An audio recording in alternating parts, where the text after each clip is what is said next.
free to cough and splutter all the way through mine, like I did with yours. Sorry. Good morning. I wanted to introduce myself and tell you a little bit about Club CISO, the concept. I'm not here talking about Company 85. I still work for Company 85. I did last year. But I think I spoke about BYO last year. So, and apologise if I slip in any jokes that I slipped in last year as well. But you get asked to venues like this twice in your career, once on the way up and once on the way down. I'm back again. See, that actually worked this time. The security metrics, Club CISO, and what all this is about, I've been both sides of the fence many times as a consultant, then as an end user, then back again, and I think that's natural, if not planned, in a lot of my peers' careers. You know, you find that you've gathered enough skills as a defender of the realm to go and consult and help people do that. And then you get to a point where you're a bit dry and out of experience, or just a bit fed up with being in a different place every day of the week. And so you want a nice cushy job with all the toys, defender of the realm again. So you do tend to paddle between the two. In this journey that I've had over the last few years, I've always had this burning desire to debunk the fear, uncertainty, and doubt, to get rid of the spin that some people put around an information security problem, and try and get some purity from all of this, try and get some clarity, get something that is tangible, that we can say, here is a real problem, and look, there were 7 of them last week, and 3 of them the week before, and none prior to that, so something's happening, there's a trend. We have to do something. But of course, those kind of figures and those kind of statistics are just so hard to produce, even within an organization in isolation, let alone figures like that you could compare. I mean, let's face it, our CFOs have got their EBITDA and their PE value and the share price and so on. They're interchangeable commodities. They can just trade them and say, oh, it's almost like top trumps. We don't have anything like that, so we tend to lean on a bit of fear, uncertainty, and doubt, a few statistics here and there. The sky's going to fall in. And then what happens is, of course, it doesn't. And so we have to broker that to our management. So we're always trying to scare them into some kind of action or some kind of spend to find ourselves then compromised by that level of scaring that we've done.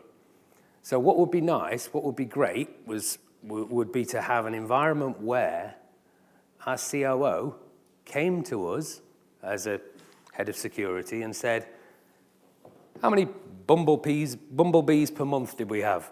Oh, 17. Great. Oh, we're doing well then. We're reducing that. Whatever the figure might be, and I use that as an example because bumblebees aren't harmful in any way to your security. So what this little venture is all about, and I say little venture because, and I hope I'm not going to disappoint here, because this is not ready yet. We're still cooking it. This is a fairly well established but new venture. It's a new step for everyone. We've had to do this without any vendor help or vendor assistance, to be as agnostic as we can. So this is a group of CISOs, and I've got some slides, but they're not really going to tell you anything more than I'm telling you now. So what I have done, though, is I've put something at the end of the slide deck because I assume the slides will be distributed. Club CISO, just rewinding very quickly, was an indulgence that Company 85 let me put together and get 50 or 60 of the UK's heads of security in a room, feed and water them. And the way it came about was you see so many statistics and so many values and you think, where's that come from? How was that constructed? How divisive were the people putting that together? I know that sounds terrible, but sometimes these figures are skewed a little bit to address an end goal or a purpose. So we wanted something so pure, So we found a fantastic hotel. That's another story. We found the Bulgari Hotel with Richard Attenborough's private viewing cinema underneath it. It seats 50 people. We got 50 CISOs in the room, and we have these little Bulgari branded Blackberries, and we did real-time voting of what would probably be 50 very awkward questions that a CISO wouldn't really want to answer if there were press about, if there were vendors present, even in their own presence. Other peers, other CISOs, maybe from competitors, they wouldn't want to be seen to say, yeah, we don't take security very seriously, we're rubbish at that, we should do better at this. But that's stuff we would love to boil down and look at and be able to measure where we are in terms of where the other 49 are. And so we did it. We did it last April. We produced the results. There was absolute anonymity. So all the CISOs took part without, I think I can safely say, without any reservation. They just plowed into it. We even rewound a couple of the questions so that they could add another option to the options we'd displayed. It was that real time. Oh, no, our facility doesn't report to the CFO, it reports to the COO. I want the COO as an option. Just so that we could see where security reports, how many people are in your team, what's it responsible for, 50 or 60 questions, but really telling questions. Did your organization suffer a breach last year? If so, was it your fault? Was it an internal attack? All those kind of things. You can imagine they would not answer them publicly. So those results got us the maturity survey, and people used that then for coming weeks and months to actually fuel their own business cases. Well, we scored 7 out of 10 on that, and the rest of the audience scored 9 out of 10. We need to lift our game.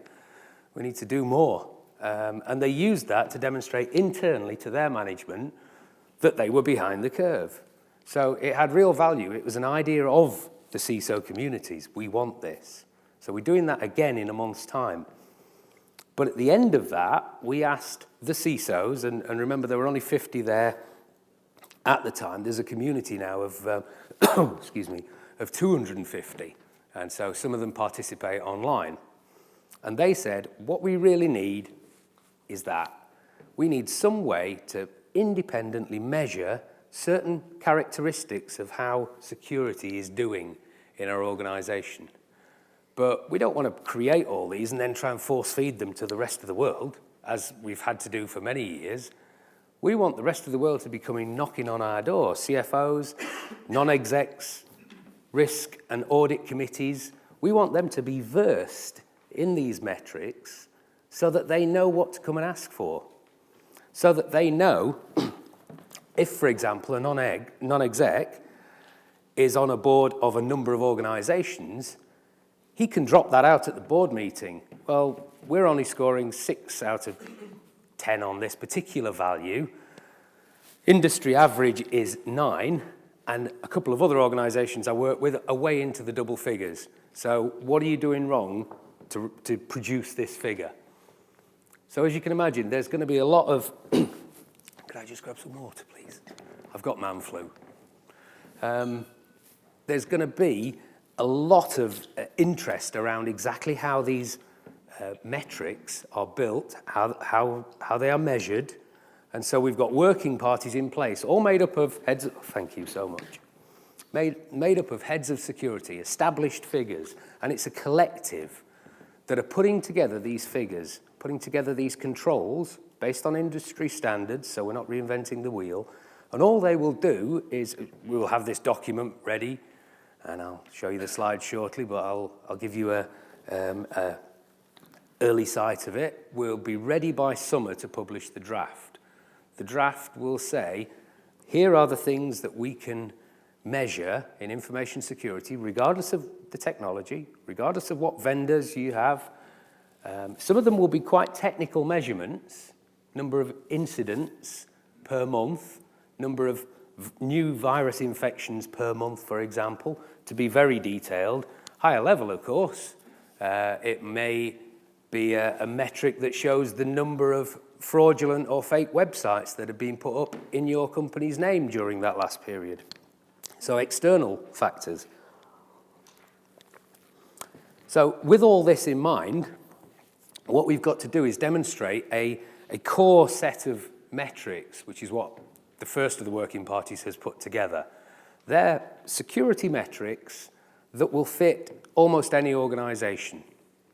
And then we're having subsets and various modules that we can plug into that will demonstrate compliance with PCI or particular industry sector metrics. The whole idea is, and we'll probably go on to the slides now, I think, if he's not fallen asleep. Oh, do I do that? So just to quickly flick through them, we're not for profit, we're not vendor aligned in any way, we are agnostic to everything. It is the group of CISOs that have a shared interest in getting these metrics and having them in a place where ultimately an organization can examine its performance and imagine when you start to see these statistics change on a monthly basis and you can demonstrate, yeah, well, that's because you didn't upgrade that firewall. That's because you put those servers out on the net without doing proper testing, and so those figures went boom, boom, boom. Obviously, there's got to be, I simplify because there's got to be a lot of preparation by any information security team before it starts to give these metrics to its senior management. But half of this battle is educating the board. I've seen so many presentations recently asking how we speak the language of the board. Don't get them to speak yours or get them to speak a common one. And this is the common one. It's things that you can affect and you are responsible for, but ultimately they will come and ask for. And one of the other advantages is, of course, many heads of security actually question what their remit is. How am I a board level representative? Am I a token individual that just ticks a box for my organization? Based on the amount of metrics they want you to report on and that you are responsible for, that will ultimately determine whether you're an information security manager or a genuine CISO or something in the middle.